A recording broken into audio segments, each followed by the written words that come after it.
So welcome everybody. Like I was saying before we started the Facebook Live thing, it's been a pretty hectic morning for me, and I wasn't as prepared as I normally am.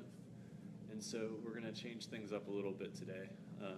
This is a meditation that I do every couple months or so, and I think it's nice to kind of check in with it like semi-occasionally, and it's a little less cryptic as the sutras are. So I think that's a good thing too. And we're going to start like we normally do. So really start, see if you can find those sits bones at the bottom of your tush. Two bones in the bottom of your butt. And sometimes it's even helpful to kind of just gently pull the flesh away. You really want to feel that sense of connection. And from there we want to sit up nice and tall, extending our spine and pulling the top of the crown of our head towards the ceiling. So see if you can get the tallest that you've sat all day. Well, that's another way of saying that. From there, take the tops of the hands to the tops of the knees. And, you can have your legs crossed in any which way you want. Maybe it's just a simple cross here. Maybe you extend your legs long out in front of you. Another option is that you can actually sit on your shins if you'd like, sitting on top. All of this stuff's good. And so one of the things, especially as we begin sitting, it's hard to sit in the same spot for 20 or 30 minutes. We're just not used to sitting in the floor. So one of the things that I found in my practice that was helpful was just kind of changing every 5 or 10 minutes. So don't feel like you're locked in concrete and that you have to stay sitting in the exact same spot. Feel free to move. The only thing to be a little bit careful of is that you don't make so much noise that you kind of bother everybody around you. But even then, I actually kind of invite the noise in my practice. And that's one of the reasons that I actually like meditating here in the gym. Because, you may not hear it on Facebook, but, we get like weights dropping and, all that stuff. But I think it's good because we're not checking out in our meditation practice, right? It's not about leaving the present. It's not about going some other place that's blissful and then we come back. It's about observing the presence.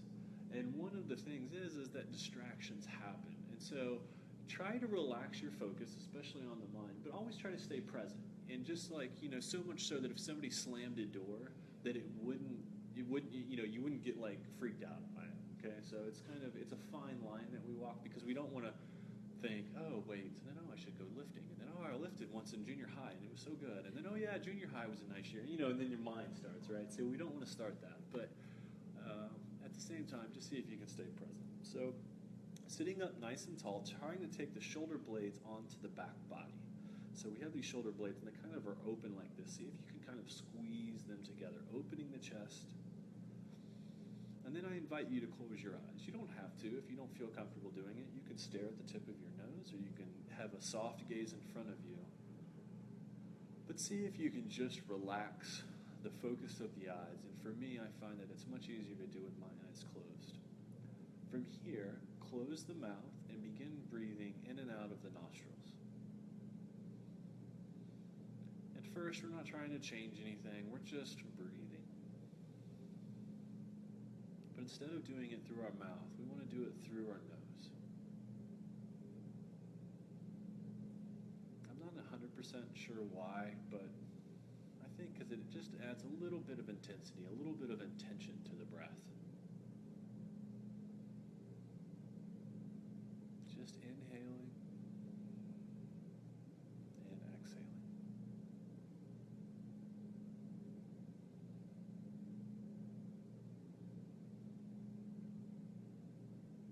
Sometimes on the inhalation, I like to think extending the spine long. So on the inhale, I sit up a little bit taller. And then on the exhale, I relax the shoulders away from the ears. So inhale and lengthen the spine. And exhale, release the shoulders away from the ears. Shoulder blades onto the back body. Maybe slowly begin lengthening the inhale and the exhale. Just longer than that shorter version of our breath that most of us walk around with every day. So I think the vast majority of people kind of breathe with like the top, 10, 20, 30% of their lungs, and you can kind of feel it in your chest. You only breathe kind of into your upper chest. See if you can change that attention and really inhale all the way down into the lower belly. Feel the side ribs expand, the front ribs, the back ribs. Maybe even feel the belly expand. Feel the belly button move away from the spine on the inhalation. And then on the exhalation, bring all of that back in. Really kind of constricting towards the source or towards the spine. Breathing all of that air out. Inhaling fully. And exhaling completely. Next, see if you can lengthen the inhale to match the exhale. And sometimes I even find that it's helpful to count the breath. So maybe on an inhalation, you count 2, 3, 4. And then on the exhale, 2, 3, 4. Inhaling and exhaling. Again, inhaling and exhaling. If you find that counting doesn't really serve you and it actually aids as a distraction, it does for me. You can let go of the counting, but just see if you can be cognizant of roughly the same amount of time on the inhale and the exhale. Inhaling fully, feeling the chest expand, growing a little bit taller. And then on an exhale, blowing all of that air out and relaxing the shoulders away from the ears.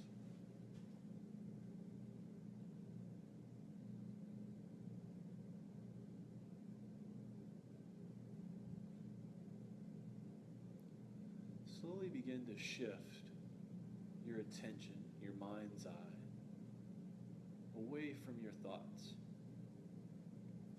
Many of us have this ongoing conversation with ourselves in our own head, constantly analyzing, judging, thinking. See if you can let that go. If you find it difficult to just release the thoughts and you need something else to focus on, turn your attention to your breath. Maybe you focus at the nostrils where the air inhales and exhales. Maybe you notice the quality of the breath. Maybe it feels cool on the inhalation and warm on the exhalation. Maybe you follow the breath in through the nose, down the throat, down the chest, into the belly, and then in reverse from the belly through the middle chest, upper chest, neck, throat, nose. Anything that's not your thoughts.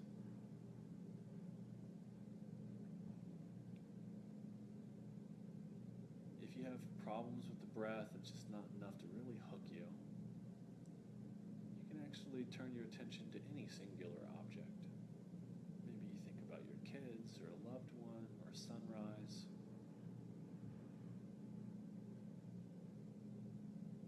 Just singularly focus.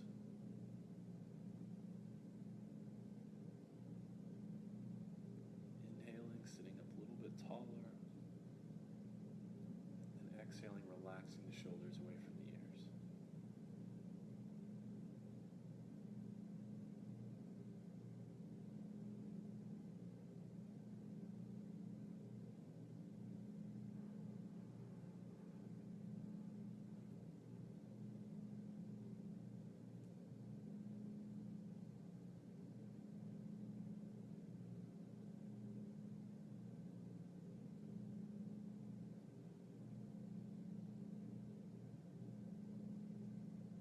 As you continue breathing in and out of the nose, I invite you to relax and let go of anything that you might have brought to your mat, to your seat today.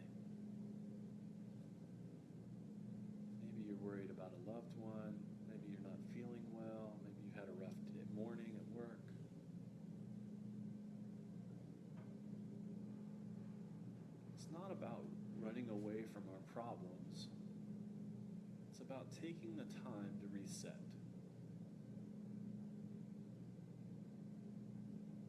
It's about the observing of what we bring with us to our mat today. What are we carrying? What are we shouldering? What are we hanging on to? What are we grasping?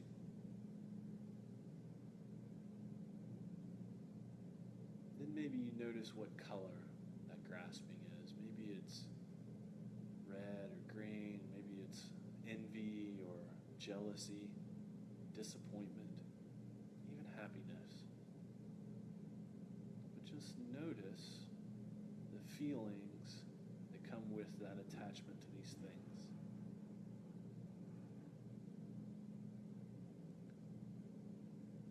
Through our observation of our feelings, of our attachments to ideals, to things, through the observation and the witnessing, the realization of what we're carrying,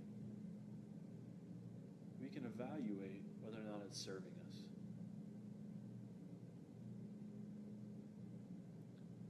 Most of us, as we age, encounter some type of trauma.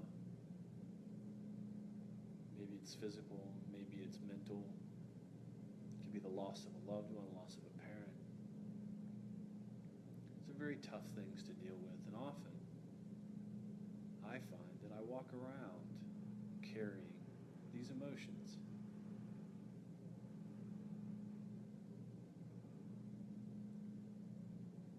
Some of us believe that it's our fuel, that it's what guides us and what creates a drive inside of us. I submit to you that it is not. That the things that happened in the past are squarely in the past, and that our grasping and our attachment is not serving us.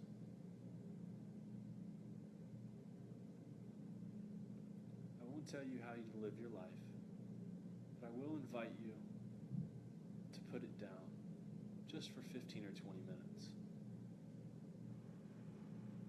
to observe what you're carrying, to be truthful with yourself,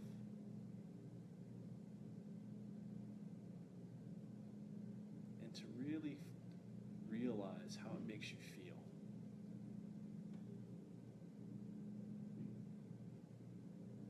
And regardless of whether or not it's happy or sadness, see if you can let go.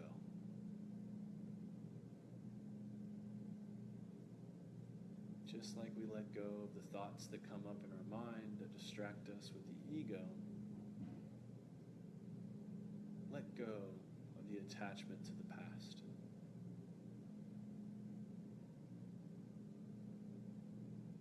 Witness the truth of the now.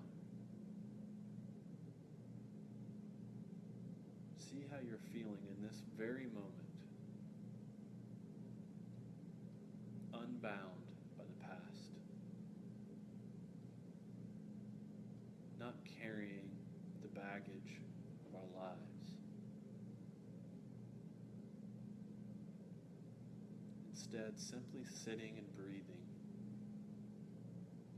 and witnessing the beautiful miracle that surrounds us.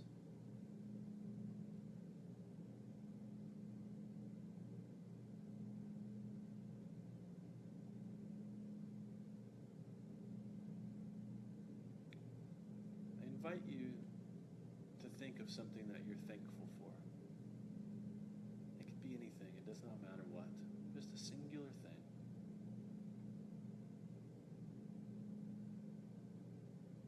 Imagine it in your mind.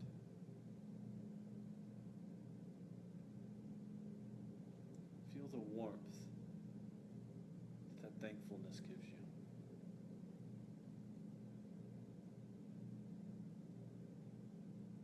Now imagine the many things that you are thankful for. And perhaps you transfer that thankfulness into the petal of a flower. And in your mind's eye, you build a flower of thankfulness. Each petal representing something that you feel fortunate for. Perhaps it's your health. Perhaps it's your achievements. Perhaps it's your love. Doesn't matter what. Just picture a flower of thankfulness.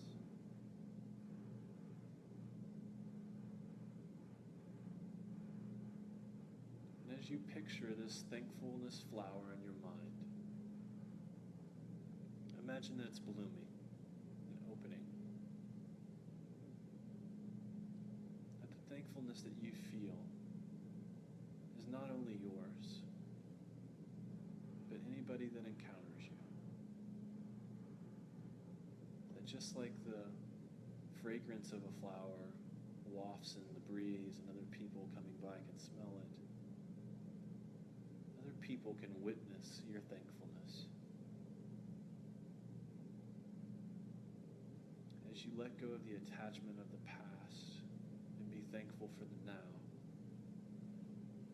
you can embody this spirit of thankfulness.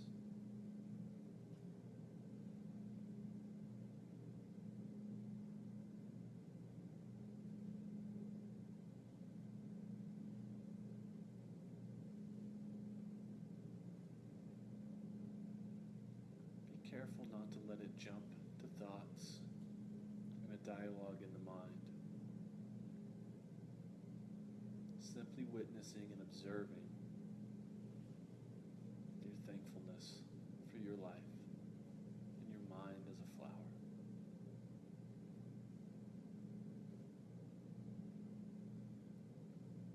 As you picture this flower, let it slowly begin to drop from the mind's eye center, going down through your head, through your palate, so that everything that you say has this scent of thankfulness. As it goes down into the throat, all your words embody thankfulness. And then lastly, this flower settles right on top of your heart. Every time it pumps blood through your body, the thankfulness of this flower is imbibed. Everything that you do, everything that you love, has an air of thankfulness to it.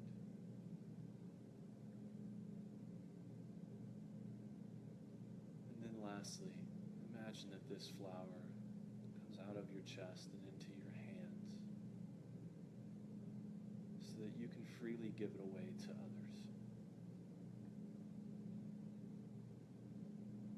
As we are non-attached to our thoughts, to our ideas, we are also thankful for the ability to give these gifts to others.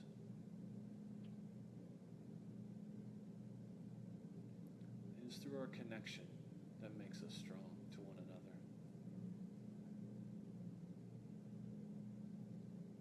The light that is inside of you is also inside of me.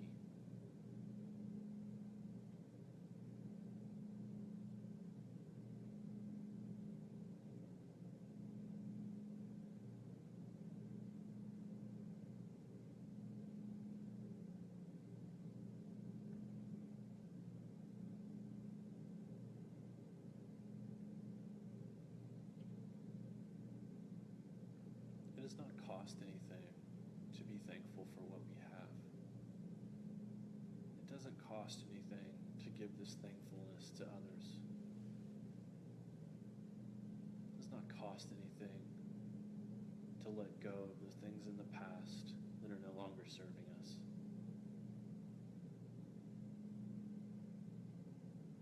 These are all shifts that we can make in our own lives, in our own minds, in our own hearts.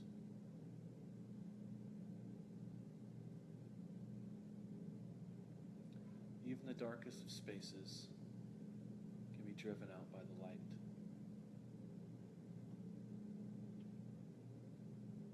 With our intention of change, our intention of selflessness, of love, we can change the perception of our lives to anything that we choose.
Each inhale getting a little bit taller.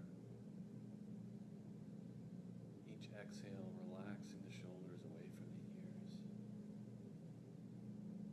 Giving yourself permission to make any adjustments that you may need.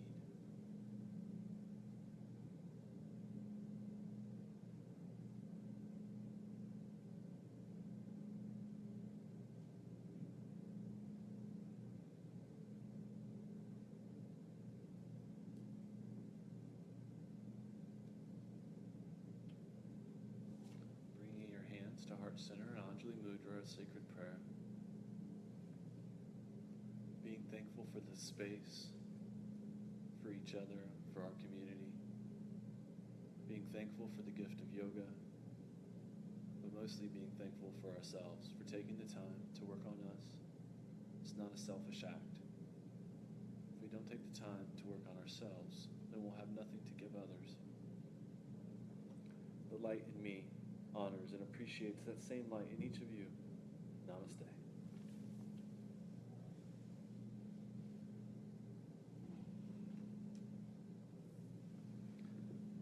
Oh. See you later, Facebook.